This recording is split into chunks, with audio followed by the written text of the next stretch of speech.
সুপ্রিয় অনার্স চতুর্থ বর্ষের শিক্ষার্থীরা, আজকে আমরা হাইড্রোডাইনামিক্স বইয়ের নলাকার বা বেলনাকার স্থানাঙ্ক পদ্ধতিতে একটি প্রবাহ কণার অবিচ্ছিন্ন সমীকরণ নির্ণয় করব। তো এইখানে থ্রি ডাইমেনশনের একটা চিত্র দেওয়া আছে, অর্থাৎ 3 মাত্রার একটা চিত্র দেওয়া আছে। এই চিত্রটা আগে আমাদের ভালোভাবে বুঝতে হবে। তো চিত্রটা হচ্ছে নলাকার স্থানাঙ্ক প্রবাহী কণার অবস্থান এ আর কমা থিটা কমা জেড, একটা বিন্দু যার কণার অবস্থান আর কমা থিটা কমা জেড। একে কৌণিক বিন্দু ধরে একটি ক্ষুদ্র সমান্তরিক গঠন করি যার ধারসমূহ A prime equal to del r AD equal to r del theta আর A B equal to del z. এখানে আমাদের থ্রি ডাইমেনশন আমরা জানি যে কোনো 3 মাত্রার কোনো আয়তাকার বস্তুর ক্ষেত্রে বা ঘনকের ক্ষেত্রে আমাদের 6টি তল থাকে। 6টি তল থাকে। এইখানে একটা তল, দুইটা তল, একটা 3টা তল, আর একটা 4টা তল, আর একটা 5টা তল, আর একটা 6টা তল। তো আমাদের থ্রি ডাইমেনশনের কোনো আয়তাকার ঘনবস্তু হলে তার 6টি তল থাকে। এবং এইখানে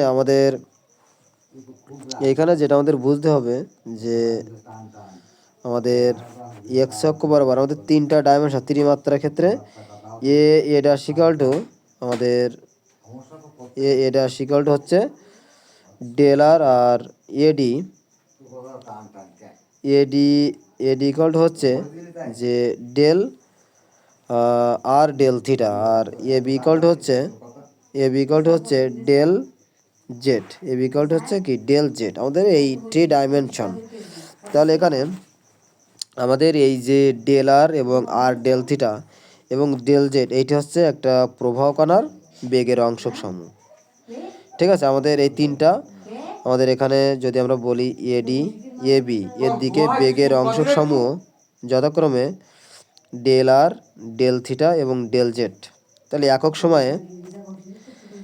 সময় এ বি সিডি ধার দিয়ে প্রবিষ্ট প্রবাহের ভর rho r del theta del z into q r, এটাকে আমরা ধরে নিলাম যে f of r comma theta comma z এর ফাংশন। এটাকে দিলাম আমরা 1 নম্বর সমীকরণ। এখন প্রবাহিত বস্তুর ভর আমরা জানি ঘনত্ব গুণ বেগ গুণ ক্ষেত্রফল। তাহলে এখানে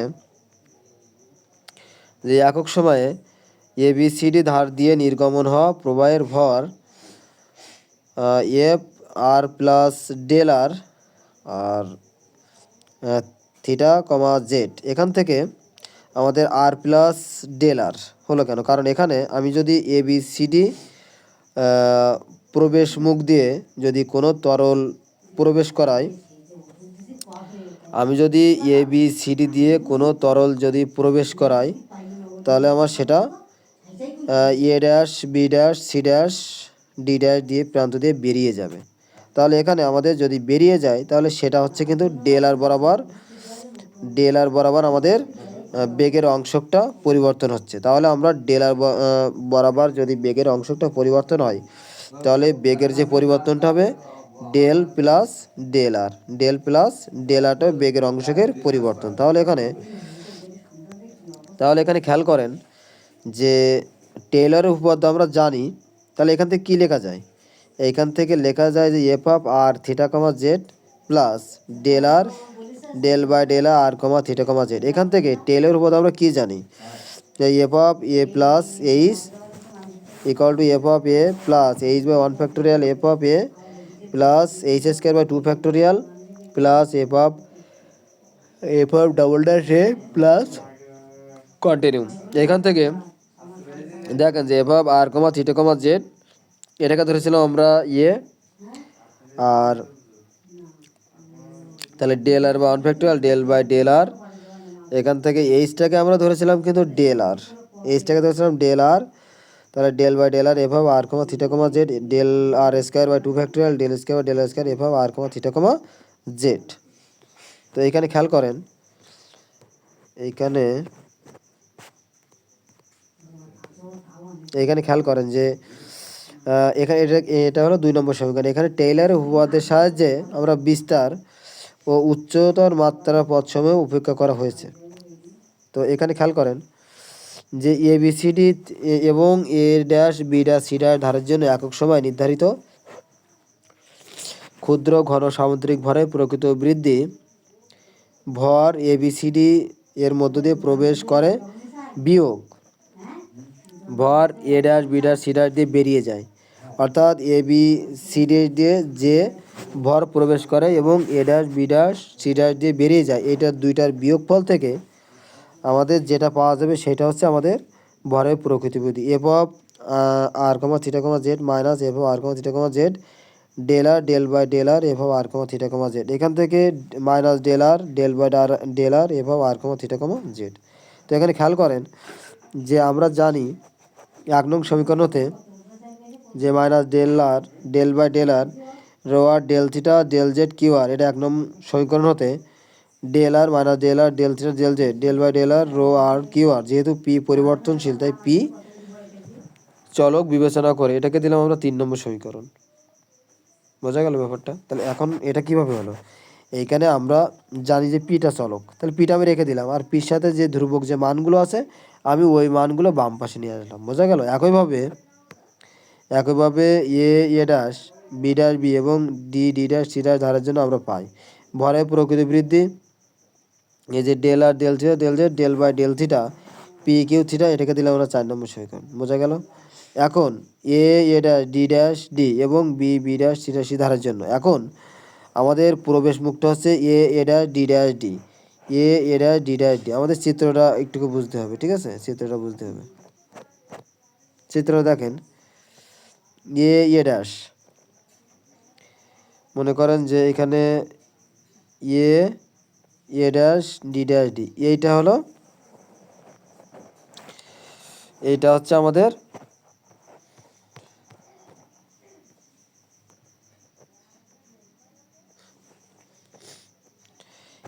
এ ড্যাশ ডি ড্যাশ এবং বি ড্যাশ সি ধারের জন্য আমাদের যে ভরের প্রকৃত বৃদ্ধি সেইটা হচ্ছে আমার r del theta del z এবং del by del z q into r p rho into r j এই কিউ জেড, এটাকে দিলাম আমরা 5 নম্বর সমীকরণ। এখন ব্যাপারটা হলো যে এখানে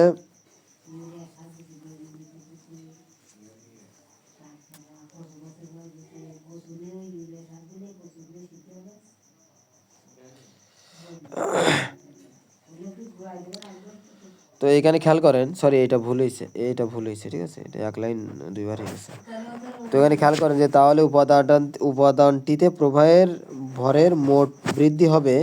এখানে খেয়াল করেন যে এখানে একটু খেয়াল করেন যে del r del theta del z del by del r rho r q r plus del by del theta rho q theta plus r del by del theta p q z, এটাকে দিলাম আমরা 6 নম্বর সমীকরণ। কিন্তু টি সময়ে উপাদানটিতে প্রবাহের ভর হচ্ছে rho r del theta del z del r del theta del z ভরের বৃদ্ধির r del by del t rho r del theta del r del theta del z. তাহলে এখান থেকে r del r del theta del z del rho by del t, এটাকে দিলাম আমরা 6 নম্বর সমীকরণ, ঠিক আছে?